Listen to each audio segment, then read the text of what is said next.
ना है यूट्यूब में, आपको कल तक मिल जाएगा, ठीक है।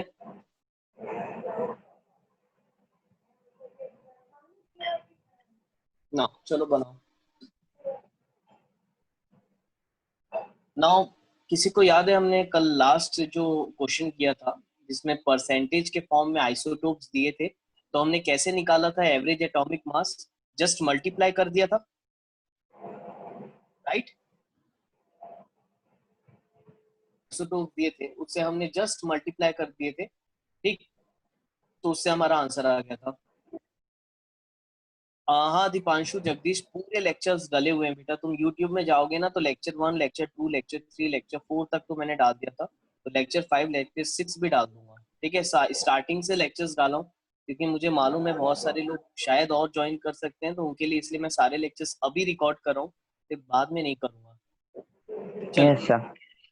हमने एवरेज एटॉमिक मास निकालने के लिए इसके पहले क्वेश्चन में परसेंटेज वाले क्वेश्चन देखे थे, तो उसमें हम डायरेक्ट मल्टीप्लाई किए थे, अगर आपके नोट्स में होगा तो जस्ट देखो अब इसको कैसे करेंगे। तो सबसे पहले देखो इसमें गिवन क्या क्या है बेटा। बोरॉन के 2 आइसोटोप्स हैं, जिसमें फर्स्ट आइसोटोप का जो मास हमको दिया है दैट इज 10.01 यू, राइट। और जो सेकेंड आइसोटोप है उसका मास हमको दिया है 11.1। 11.01 यू। और क्वेश्चन में हमको एवरेज एटॉमिक मास दिया हुआ है। Atomic mass of a natural boron is 10.81। इसका मतलब ये जो 10.81 दिया है ये क्या दिया है? एवरेज एटॉमिक मास। एवरेज एटॉमिक मास, राइट। ठीक, तो अब एवरेज एटॉमिक मास आपका कितना दिया हुआ है? 10.1। अब देखो कल हमने फॉर्मूला पढ़ा था एवरेज एटॉमिक मास का, तो अगर एवरेज एटॉमिक मास हम देखेंगे, शॉर्ट फॉर्म में लिख देता हूं मैं, तो इसमें हमने क्या पढ़ा था, जो भी आइसोटोप होगा, इस आइसोटोप फर्स्ट आइसोटोप का मास मल्टीप्लाई बाय इस परसेंटेज ऑफ अबंडेंस, राइट। कल हमने ये पढ़ा था परसेंटेज ऑफ अबंडेंस, अगेन इसको प्लस किया था mass of second isotope, second isotope के mass multiply by percentage abundance of second isotope. ऐसे ही निकाला था कल हमने एवरेज एटॉमिक मास, राइट। याद है सबको? तो बताओ पर्टिकुलरली अगर इस क्वेश्चन को हम करना चाहें तो कैसे करेंगे। अगेन देखो, पहले आइसोटोप का मास हमको दिया है 10.01।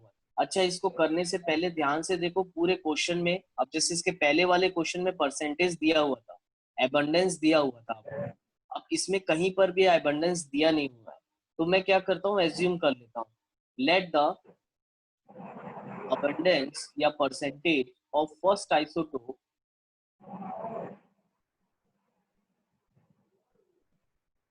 B X. अब तुम बताओ बेटा, अगर एक बोरॉन का एलिमेंट है, ठीक है, उसमें 2 टाइप के हमको आइसोटोप मिल रहे हैं, एक फर्स्ट और एक सेकेंड। अगर मैंने बोला कि फर्स्ट टाइप का जो आइसोटोप है इस एलिमेंट के अंदर टोटल x परसेंट में है, तो बताओ सेकेंड आइसोटोप कितने परसेंट में रहेगा? 100 minus x x. Minus 100, 100 minus x. 100 minus x, x minus 100 मत बोलना, टोटल तो 100% है। तो अगर फर्स्ट आइसोटोप अगर इस एलिमेंट के अंदर x परसेंट में है, तो सेकेंड आइसोटोप कितना हो जाएगा? 100 100 minus x. Minus x percent. कोई डाउट यहाँ तक किसी को? Just apply the same formula जो हमने कल अप्लाई किया था एवरेज एटॉमिक मास का। तो फर्स्ट आइसोटोप का मास विच इज 10.01, यही फॉर्मूला अप्लाई कर रहा हूँ। फर्स्ट आइसोटोप का मास 10.01 इनटू पहले आइसोटोप का कितना परसेंट में प्रेजेंट है? x परसेंट में, हम इसको लिखेंगे x upon 100, right. Plus again बताओ सेकेंड वाले का मास कितना दिया है हमको? 11.01 इनटू कितना परसेंट में है सेकेंड वाला? 100 minus x upon 100 must be equal to average atomic mass, जो कि वो भी हमको दिया हुआ है 10.81। यहाँ तक गर्ल्स या boys, anyone having any doubt? Sir clear है? तो देखो इसको अब सॉल्व करेंगे। एवरेज में इसको क्यों लिए नेचुरल बोरॉन के मास को? बेटा ये average atomic, the atomic mass of natural boron is nothing but average atomic मास, ये आपको दिया हुआ है पहले से, परसेंटेज नहीं दिया हुआ है। दोनों आइसोटोप के मास दिया है, और ये जो आपको मास दिया है ना, ये आपको क्वेश्चन पढ़ के समझना पड़ेगा, ये आपको एवरेज एटॉमिक मास दिया है। ऐसा अब भी आपको होता है? Calculate the percentage of each isotope, तो परसेंटेज निकालने बोला है। हाँ बोलो मोदी, और कुछ नो आया सर। क्या समझ में बेटा? ऐसा होने मतलब क्वेश्चन ऐसे टाइप्स के आएंगे? हाँ, क्वेश्चन ऐसे टाइप्स के आ सकते हैं, इसलिए तो कराया मैंने। एक्चुअल में ओल्ड एडिशन में देखी होगी ना, अभी बुक दिखाऊंगा तो उसमें नहीं दिया ये क्वेश्चन, मैंने आज बोरो किया, नए एडिशन में ये चीज दी हुई है, तो इसलिए आपको करना है। क्वेश्चन आ सकते हैं। हमको दोनों आइसोटोप के परसेंटेज निकालना है, यानी कि एबंडेंस निकालना है कि आइसोटोप बोरॉन के अंदर कितने कितने परसेंट में प्रेजेंट है। आया समझ में? Yes sir. तो चलो निकालते हैं। तो ये हमको एवरेज एटॉमिक मास क्वेश्चन में ऑलरेडी दिया हुआ था, तो इसको हम क्या लिखेंगे बताओ? 110.01 x, सब बताना, मैं इसको ऐसा लिख सकता हूँ क्या? अगेन ये 11.01 इंटू 100 होगा, तो क्या हो जाएगा? 1101, again plus minus minus 11.01 x का होल अपॉन 100। कर सकता हूँ मैं ऐसा? Yes sir. एक स्टेप नहीं लिखा, बस मैंने डायरेक्ट लिख दिया, this into X is 10.01 x, again 11.01 को डिस्ट्रीब्यूशन प्रॉपर्टी से दोनों से मल्टीप्लाई करना पड़ेगा, तो 11.01 into 100 is 1101, again plus minus minus 11.01 into X is 11.01। कोई डाउट किसी को? No sir. ठीक है, ये 100 इधर ट्रांसफर करो, 100 इधर ट्रांसफर करोगे तो ये इससे मल्टीप्लाई हो जाएगा, 1081 10.81 into 100 must be equal to, subtract करो, 10.01x माइनस 11.01x कितना आएगा? x minus plus minus 1x या माइनस यस x आएगा। सब्ट्रैक्ट करो 10.01 को 11.01, तो 1 और 1 तो ये 0 0 0 0, 11 में से 10 गया, 1 बचा, क्योंकि ये बड़ा है तो साइन माइनस की आएगी, प्लस 1101। ठीक, चलो इसको 100 को मल्टीप्लाई करो, क्या हो जाएगा? 1081 1081 must be equal to minus x plus 1101। 1101 को इधर ट्रांसफर करो, minus 1101 must be equal to minus x, minus करो 1081 और 1101 कितना आएगा? ये हो गया 0, 20 ये हो गया 8, 20 हाँ सॉरी 20 20 हाँ, कितना आ गया ये? 20 माइनस 20 20 माइनस 20, तो minus 20 must be equal to minus, तो x आपका कितना आ गया? 20 20%। Anyone having any doubt? No sir. तो हमारा फर्स्ट आइसोटोप का परसेंटेज आ गया बेटा। पहला आइसोटोप कितने परसेंट में प्रेजेंट होगा? 20%। तो अब बताओ सेकेंड आइसोटोप कितने 20% परसेंट में होगा? 100 माइनस 20 80 का, तो 80%। हमको क्वेश्चन में वही बोला था, calculate the percentage of each isotope, तो पहला परसेंट आया 20%, दूसरा आइसोटोप आया 80%। कोई डाउट किसी को? No sir. बना लोगे इस टाइप का क्वेश्चन आएगा तो? Yes sir. गर्ल साइड में बेटा देखो, कोई भी डाउट होगा ना, बिल्कुल आप पूछ सकते हो, है ना, क्योंकि अब हायर क्लासेस है, जब तक अपने डाउट खुद नहीं पूछोगे क्लियर कुछ भी नहीं होगा, आपको अपने डाउट्स खुद से पूछने पड़ेंगे।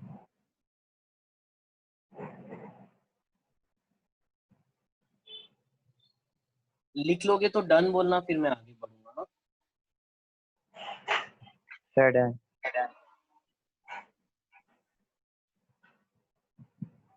Sir done. सबका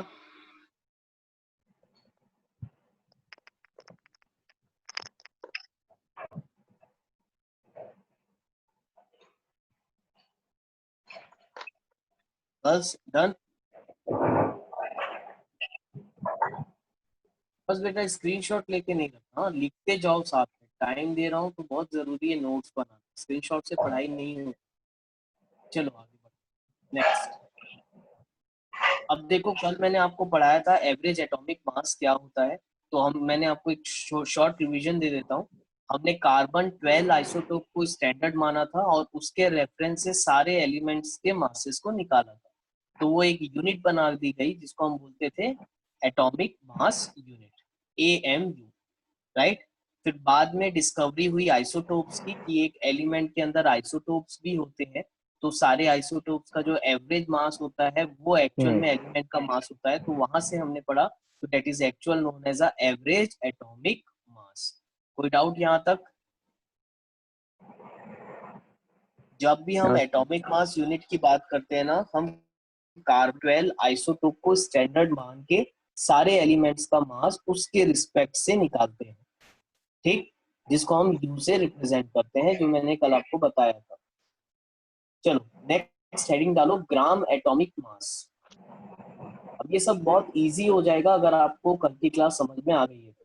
नेक्स्ट है ग्राम एटॉमिक मास।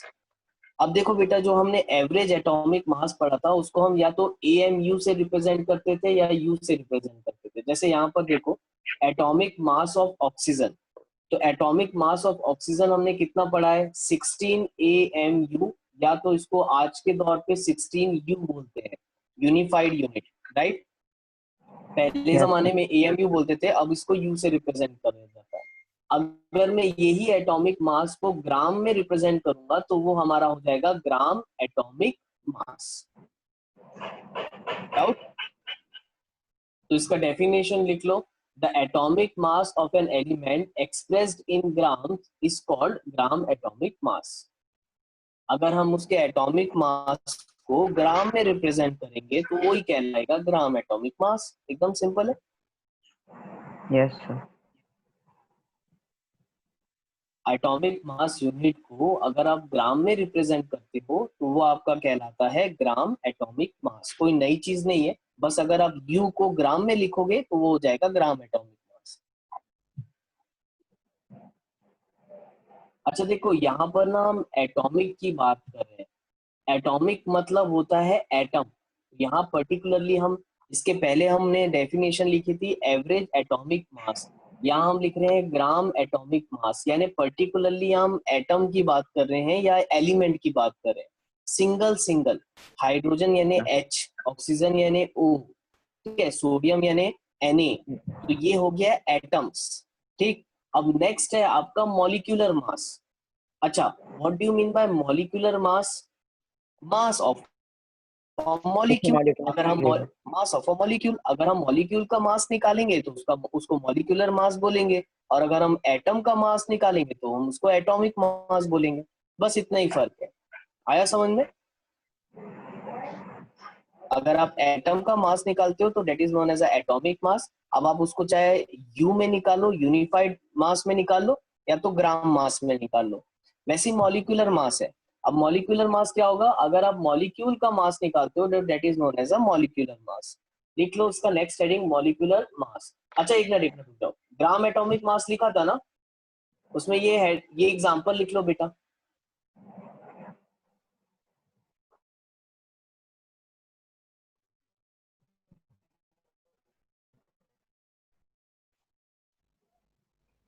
ग्राम एटॉमिक मास लिखा होगा ना उसमें, ये example.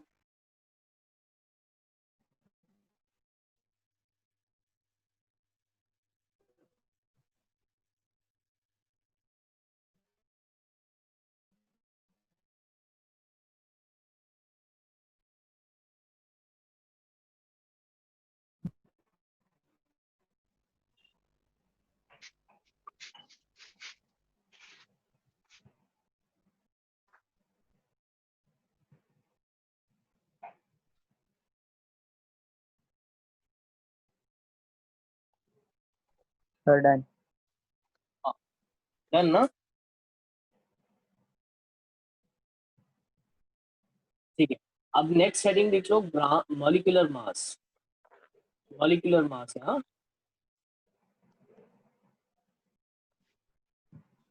Molecular mass.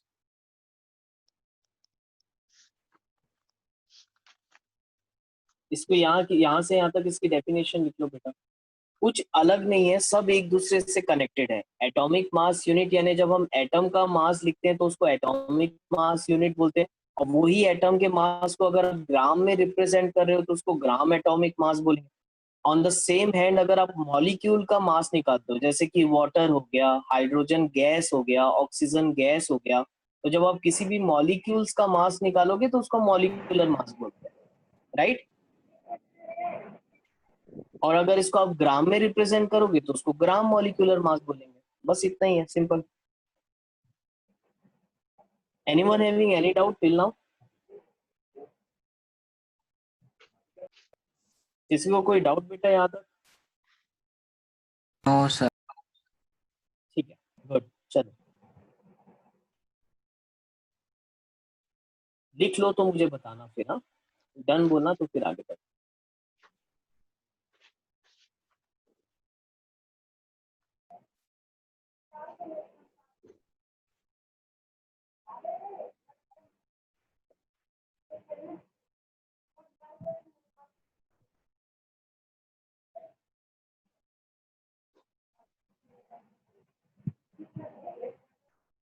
Done.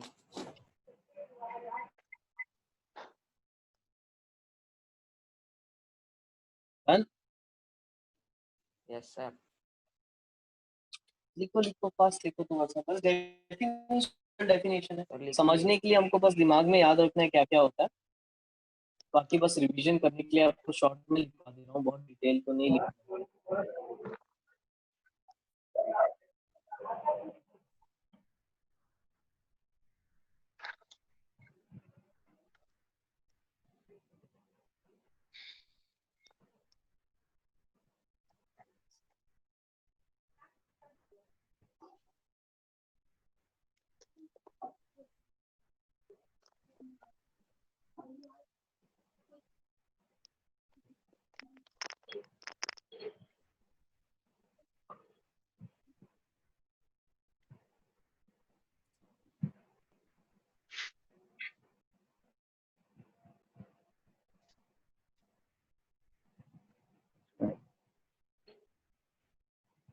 Sir done. Done.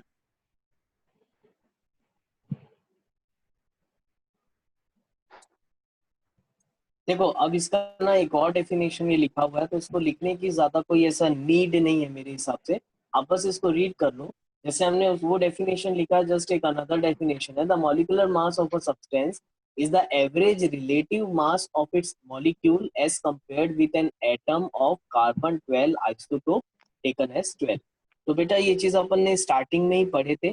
Scientist ने ये जितने भी एटम्स के मास निकालने का ये जो मेथड बनाया है, ये रिलेटिव मेथड है। रिलेटिव का मतलब भी कल समझाया था। रिलेटिव यानी हम आपस में रिलेट करके मास निकाल रहे हैं, कोई एक्चुअल मास नहीं है वो उसका। जैसे हमने कार्बन 12 को स्टैंडर्ड मान लिया और फिर उसी से रिलेट कर करके बाकियों का निकाला, तो that is known as a relative. ये मैंने आपको कल समझाया था, याद है सबको? याद है ना? यहाँ तक कोई डाउट किसी को? No sir. ठीक है। अब बेटा देखो, what is a molecular mass of H2SO4। अब देखो मॉलिक्यूलर मास हमने पढ़ा, मॉलिक्यूलर मास का मतलब अगर हम किसी भी मॉलिक्यूल का मास निकालते हैं तो उसको मॉलिक्यूलर मास बोलेंगे। अब एक एग्जांपल के लिए यहाँ पर लिखा हुआ है, देखो मॉलिक्यूलर मास ऑफ H2SO4 अगर हमको निकालना है तो हम कैसे निकालेंगे? सेम ऐसे ही जैसे हमने पहले 9th में किया हुआ है। H2SO4 का अगर हमको मॉलिक्यूलर मास निकालना है तो हम देखो यहाँ पर 2 हाइड्रोजन है, तो 2 into atomic mass of hydrogen plus एक सल्फर दिख रहा है यहाँ पर, तो atomic mass of sulphur plus oxygen 4 दिख रहा है हमको, O4, तो 4 into atomic mass of oxygen. चलो निकालो सब लोग मॉलिक्यूलर मास ऑफ H2SO4, सबके सर सब निकाल 98। के। मॉलिक्यूलर मास ऑफ H2SO4 निकाल लिया? नीचे जगदीश सर कोई, लिखा है। हाँ क्या बोल रहे हैं मोदित? Sir sir 98। हाँ निकाल लिया। अरे जगदीश कोई डाउट है क्या बेटा? No sir. अच्छा नहीं, वो तुम्हारा रेज हैंड वाला आया था तो मैं वही देख रहा था। हाँ तो सर 2 वो इंटू तो मास ऑफ, हाँ नहीं चल 2 इंटू मास ऑफ हाइड्रोजन। अब बताओ मुझे सबके सब सल्फर का मास कितना होता है? Mass of sulphur 32 plus 4 into mass of oxygen 16. 16, कितना आ रहा है? 98. 98. Yes, sir. तो 98 यू, ठीक है, क्योंकि मॉलिक्यूलर मास बोल रहे हैं तो 98 यू। कोई डाउट किसी को यहाँ तक? No, sir. No, sir. चलो फटाक से आगे बढ़ते हैं। नाउ नेक्स्ट देखो, अब ग्राम मॉलिक्यूलर मास, हेडिंग लिख लो, ग्राम मॉलिक्यूलर मास। अब देखो मॉलिक्यूलर मास बोला है तो हमने यूनिट क्या रखी यहाँ पर? यू, क्योंकि सिर्फ मॉलिक्यूलर मास बोला था। अब ग्राम मॉलिक्यूलर मास बोलेगा तो क्या करोगे? इसी को ग्राम में लिख दो। अगर आप इसी को ग्राम में रिप्रेजेंट करते हो तो that is known as gram molecular mass. Again very simple, तो डेफिनेशन भी काफी सिंपल दिया है इसमें। The molecular mass of a substance expressed in grams is called a gram molecular mass. लिख लो फटाफट।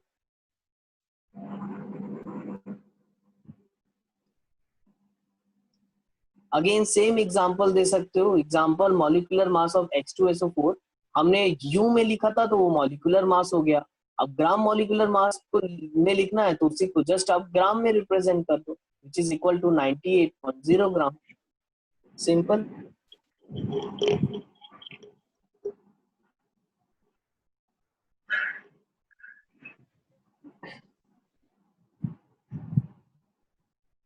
Any doubt? No, sir.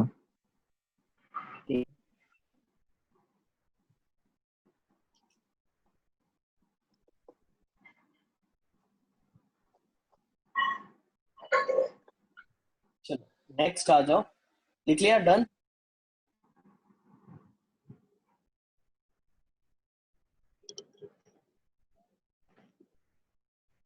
अब जैसे ना बेटा केमिस्ट्री का ना बेस है, ये एक एक टर्म अगर आपके दिमाग में सब चीजें क्लियर रही ना, ये होता है ये होता है, तो आपको आगे बिल्कुल भी डिफिकल्टी नहीं जाएगी।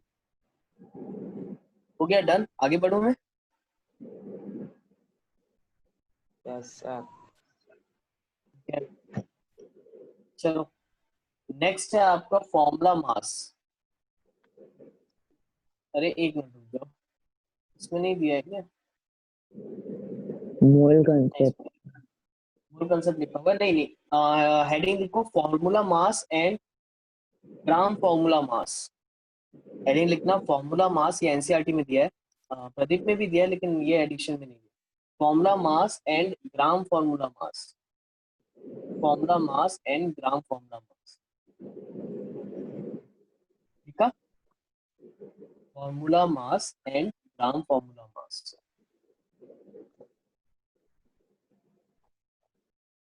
अब बेटा देखो ये फॉर्मूला मास क्या होता है, तो सीधी सीधी बात है, जो आयोनिक कंपाउंड्स आपके होते हैं ना, जो आयन से मिलके बनते हैं, तो अगर आप उन कंपाउंड्स का मास निकालते हो तो that is known as a formula mass. बहुत ही सिंपल है। कोई भी आयोनिक कंपाउंड ले लो, जैसे आप NaCl ले लो, ठीक है, सोडियम कार्बोनेट ले लो, Na2CO3, KNO3 ले लो, तो ये सारे आयोनिक कंपाउंड्स है जो आयन से मिलके बने हैं। ठीक है, या बोलना चाहिए जो आयन से रिलीज करते हैं। तो अगर आप इन कंपाउंड का मास निकालते हो तो उसको फॉर्मूला मास बोलते हैं। बस नामकरण है एक तरीके का, थोड़ा बहुत बस ये याद रखना। लिख लो इसमें formula mass and gram formula mass में आयोनिक कंपाउंड्स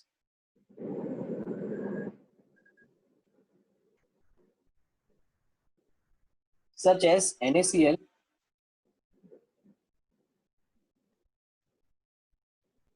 KNO3 और Na2CO3 etc. do not consist of molecules.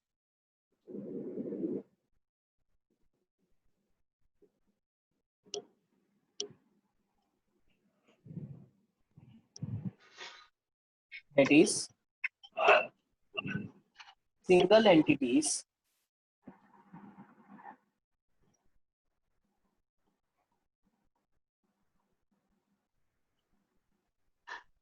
but exist as ion.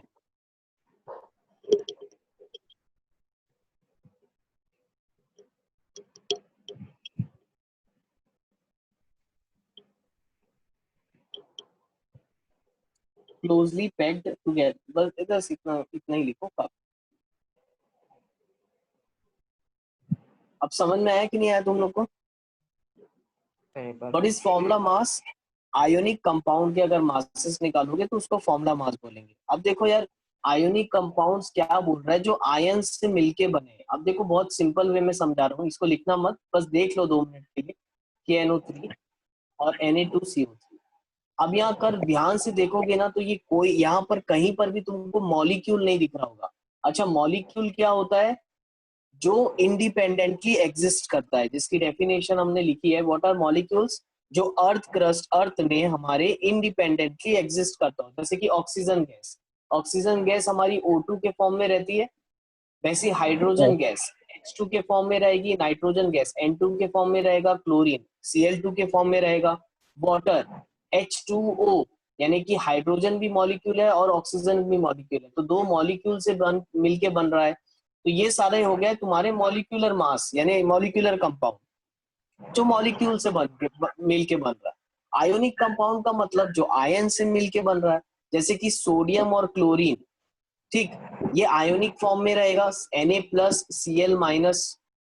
वैसी पोटेशियम एंड नाइट्रेट, पोटेशियम रहेगा तुम्हारा अगेन +1 चार्ज, NO3 अगेन, ये भी NO3 नाइट्रेट आयनिक फॉर्म में रहता है -1।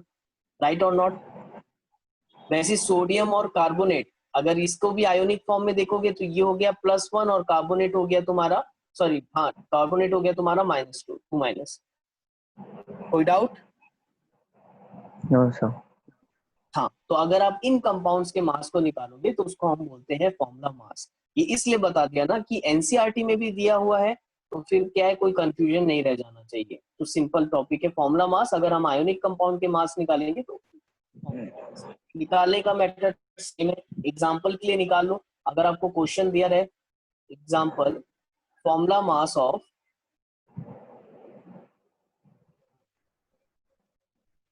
NaCl। अब देख लो फॉर्मूला मास ऑफ NaCl कैसे निकालोगे? बिल्कुल सिंपल है, that is nothing but atomic mass of Na Na+Cl। Plus atomic mass of Cl। निकालना सबको वैसे ही है, बस नाम करेक्ट है, अलग अलग नाम दे दिया है, निकालना सबको वैसे ही है, कोई दिक्कत नहीं। बताओ क्या आएगा? सोडियम का एटॉमिक मास कितना होता है? 23 plus atomic mass of chlorine, तो ये सबको याद होगा 35.5। बताओ टोटल आएगा कितना? ये 58.5। 58.5। अब इसी को ग्राम में रिप्रेजेंट करोगे तो उसको बोलेंगे ग्राम फॉर्मूला मास। ऐसा ना, अगर इसको मैं लिख दूं 58.5 ग्राम तो इसको बोलेंगे ग्राम फॉर्मूला मास।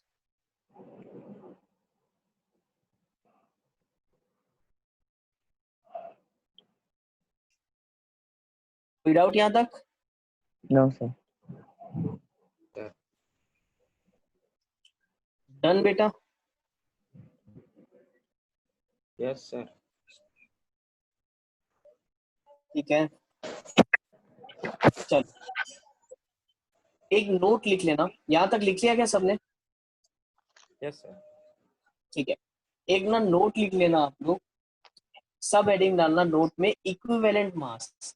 अब ये पर्टिकुलरली इस बुक में नहीं दिया होगा, ठीक है, प्रदीप में ही है, लेकिन नई बुक में होगा, और ये आपको कॉम्पिटिटिव लेवल पे आ सकता है क्वेश्चन, तो इसलिए लिखवा दे रहा हूँ।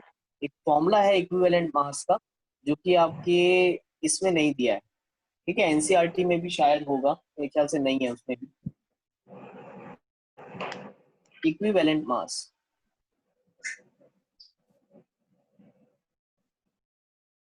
ठीक। अब equivalent mass besides of this atomic mass, molecular mass, एक और मास आपको आता है एग्जाम में निकालने के लिए, इक्विवेलेंट मास। तो ये इक्विवेलेंट मास का फॉर्मूला आप लोग याद रखोगे। अगर आपको बोला है equivalent mass of an element निकालने,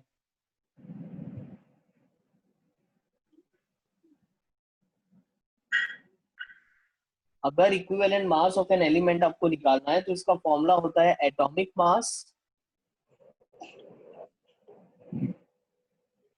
of the element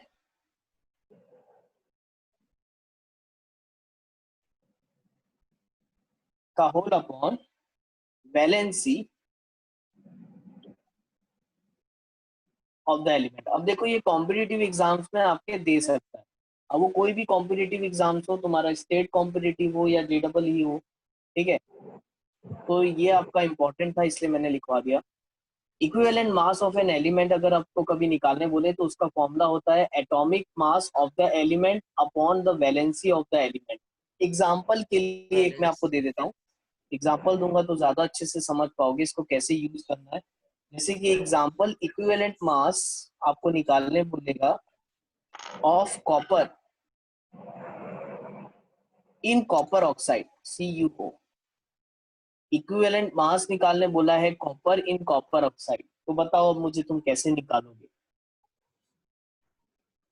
sir Cu का इक्विवेलेंट मास बोला है निकालने कॉपर का इन कॉपर ऑक्साइड, तो सबसे पहले फॉर्मूला में देख लेते हैं। अगर हमको equivalent mass of an element निकालना है तो हमको देखना पड़ेगा atomic mass of the element. तो बताओ एटॉमिक मास ऑफ कॉपर कितना होता है, मैं बता देता हूँ 63.6। और सब लोग भाई जहां पर भी पढ़ते हो ना, पीरियोडिक टेबल का एक बिल्कुल वो जो चार्ट होता है वो सामने रखो अपने, तो आपको अगर याद नहीं भी है तो आप उससे देखते रहोगे तो याद हो जाएगा, ठीक। तो बताओ एटॉमिक मास ऑफ कॉपर कितना हो गया 63.6 upon valency of the element. अब कॉपर हमको मालूम है ट्रांजिशन मेटल है, तो कभी भी वैलेंसी निकालने के लिए ना ये कंपाउंड को देखा करो, CuO बना है। अब आपको मालूम है ऑक्सीजन की जो वैलेंसी होती है वो 2- होती है, राइट। तो कॉपर की भी वैलेंसी कितनी हो जाएगी 2+, तभी तो हार्डी क्रॉस मेथड के हिसाब से ये बना होगा Cu2O2, तो ये 2 कैंसिल हो गया होगा तो बना होगा CuO। याद आया, पढ़े थे 9th में। Yes, sir. तो वैलेंसी निकालने के लिए बेटा ये हार्डी क्रॉस मेथड आप कभी भी यूज कर सकते हो। तो बताओ यहाँ कॉपर की वैलेंसी कितनी हो गई 2+, यानी कि कॉपर की वैलेंसी कितनी हुई हमारी 2, राइट। तो वैलेंसी ऑफ द एलिमेंट कितना हो जाएगा 2। चलो डिवाइड करो, 63.6 डिवाइडेड बाय 2 आएगा 31.8। Yes, sir. तो that is your equivalent mass of copper. एक और एग्जांपल देता हूँ, खुद करके देखो। इक्विवेलेंट मास ऑफ, इसी से रिलेटेड है, कॉपर निकालो इन Cu2O। चलो निकालो equivalent mass of copper in Cu2O। 63.6. Very good Deepanshu. क्यों बेटा, क्योंकि अब सर इसमें क्योंकि जो कॉपर कॉपर की की अगर वैलेंसी वैलेंसी 1 है। निकालोगे तो कितनी निकलेगी 1। वैलेंसी कैसे, देखो कॉपर और ऑक्सीजन कंबाइन होना है, ऑक्सीजन की वैलेंसी 2- होती है हमको मालूम है, और फॉर्मूला क्या बन रहा है, Cu2O. ये 2 आ रहा है और ऑक्सीजन के नीचे 1 है। अगर ऑक्सीजन के नीचे 1 है यानी कि इसकी जो वैलेंसी होगी ये होगी 1+। आया क्या समझ में, Yes, sir. क्योंकि ऑक्सीजन के नीचे बेटा यहाँ 1 था इसलिए कॉपर की वैलेंसी यहाँ 1+ हो गई। और यहाँ पर देखो यहाँ पर CuO था, तो 2 और 2 गेट कैंसल आउट ना, ऑक्सीजन का 2 आया था तो यहाँ पर कॉपर का 2+ आया। पहले बताओ सबको क्लियर है क्या, ये चीज समझ में आई।